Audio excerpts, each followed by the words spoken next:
Jesus loved me with everlasting love.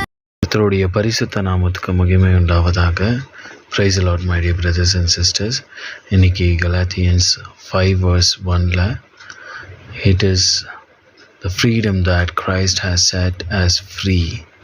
Stand firm and then do not let yourself be burdened again by the yoke of slavery.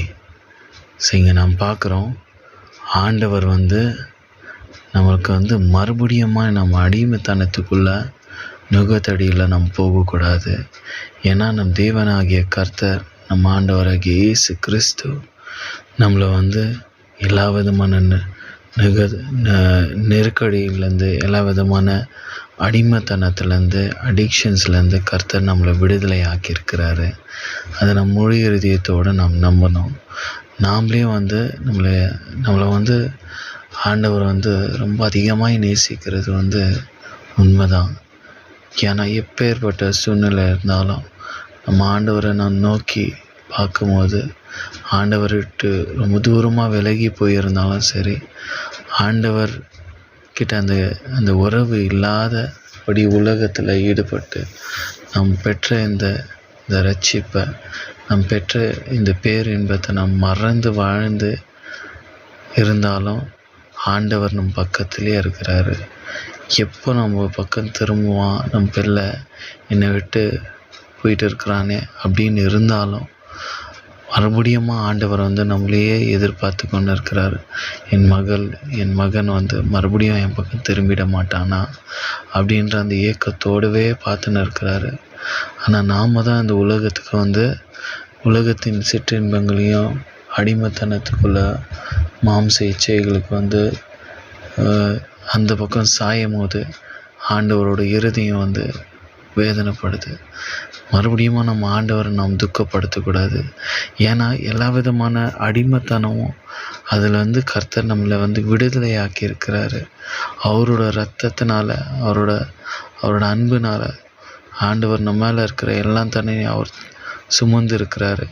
நம்ம இந்த உலகத்தின் பாடுகளையும் அதே போல் இந்த அடிமைத்தனத்தை நம்ம மறுபடியும் நம்ம தோளில் சுமக்காதபடி ஆண்டவர் எல்லாத்தையும், பாரத்தை எல்லாத்தையும் எடுத்து போட்டு இருக்கிறாரு.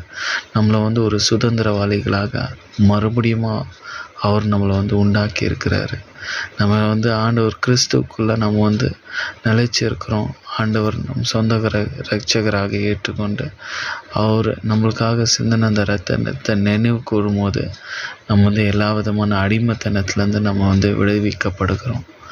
ஆண்டவர் நம்மளை சுற்றி எப்படியெல்லாம் நம்மளை பாதுகாக்க முடியுமோ, எப்படியெல்லாம் நம்மளை விடுதலை ஆக்க முடியுமோ அப்படி ஆண்டவர் நம்மளை விடுதலை ஆக்கி கொண்டு இருக்கிறாரு.